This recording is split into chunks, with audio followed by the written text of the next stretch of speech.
Good morning, good afternoon, good evening to East Central Missouri and the world, and welcome to the James Strong Show podcast number 227.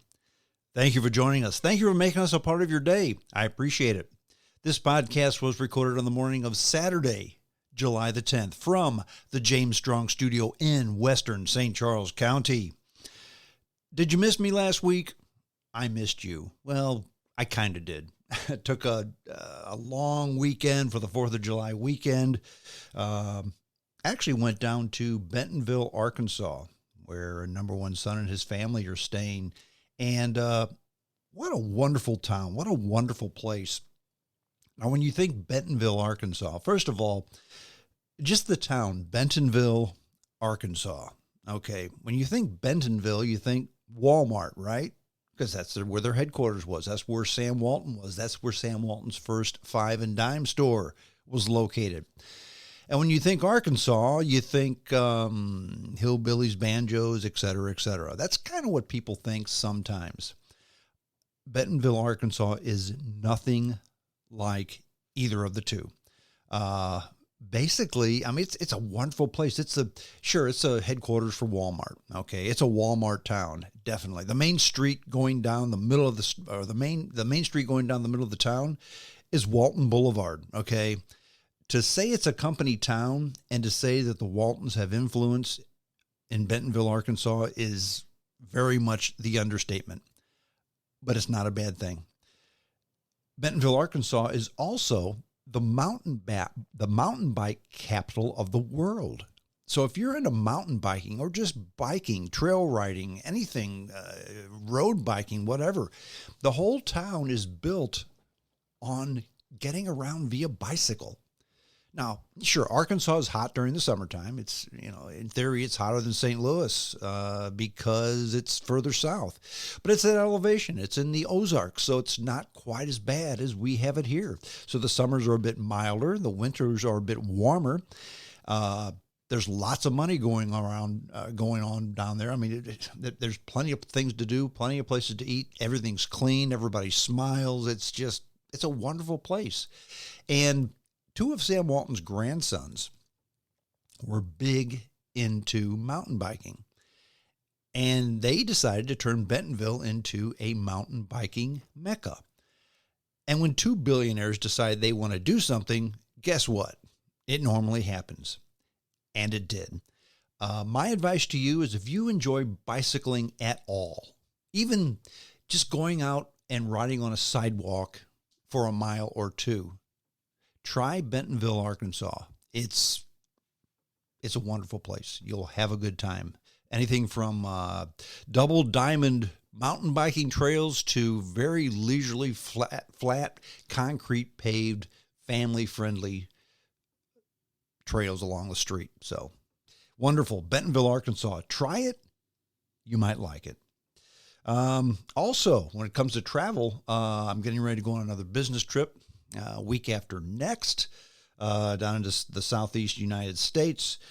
Businesses are expanding. They're starting to open up more. Sure, you can get on an airplane. You can fly every place. People are wondering why business travel has not picked up yet. One of the reasons is because a lot of businesses are not accepting visitors into their facilities. So as a sales guy, if you call up and say, hey, you want to talk about business? And they say, yeah, let's talk on the phone because we're not letting people like you in yet. Well, then you can't go. Slowly but surely, though, businesses are opening up and we're able to start commerce, start business, start the sales process just like we used to. So slowly but surely getting back to normal. Also, an update on the restoration project my father and I are working on with the Jaguar, 1951 Jaguar Mark 7. Everything is complete as far as taking everything apart. The guy who's going to be doing the engine rebuilding, transmission rebuilding, sandblasting, sealing, priming, and painting of the car has been notified. I've been given a tentative date of the end of July to get it into his shop. The firm date, he says he'll have a firm date for me this coming Monday. So what is that? Monday the 12th. He'll have a firm date for me. So I'll call him, get a firm date. That way I can hire the truck, have the car hauled off to the body shop, and have that work done. In the meantime, all these parts that I've taken off, they need to be cleaned. They need to be sandblasted. They need to be refinished, repainted, and redone so that when I get this car back, they can be reinstalled. I also have to find out, what am I going to rebuild? What am I going to restore? What am I going to trash and throw away? What am I going to upgrade? What am I going to keep the same? So, purchased a sandblaster to do cleaning. My boys gave me a parts washer for Father's Day to do the cleaning. Those are set up, ready to go. And actually, after the podcast, I'm going out to the shop and I'm going to be working on restoring some of these old 70-year-old parts. They need to be fixed up and put back onto the Jaguar. So there's your update for the week on the Jaguar restoration. The topic for today's podcast, the essay, so to speak, I'm going to go in several different directions, but the message will ring true. The message will stay the same. And it has to do with conspiracy theories. I love conspiracy theories. At least I did once upon a time. But there's loving conspiracy theories, and there's taking it too far.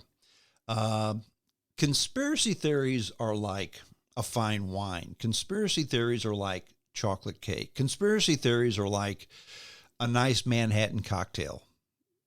If you go into them nice and easy with moderation, they can be a lot of fun. But friends, if you eat half of a chocolate cake or drink 2 bottles of the finest wine out there, or have 3 or 4 Manhattans, friend, it's not a pleasant thing anymore.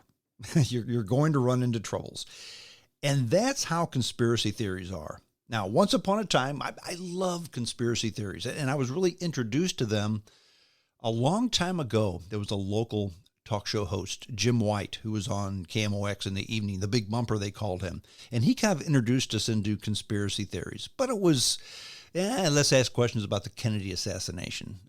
He'd mention UFOs or other anomalies, that type of thing, okay?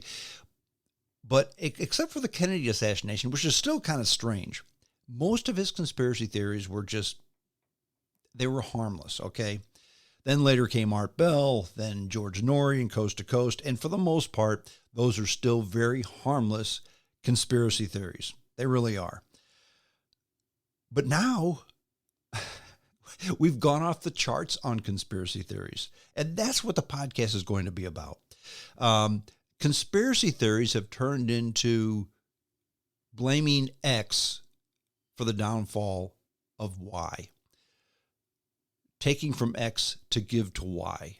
Blaming X for the shortcomings of Y. Okay? And if you'd read all these conspiracy theories, you would think to yourself, we live in just a horrible place, a terrible country, an outrageously bad society. But that's not the case at all. I mean, life is very, very good. And I'll be very selfish. For me, life is very, very good in the Midwestern United States. Now, there's good and bad to the Midwestern United States, okay? Is this California as far as weather goes? No.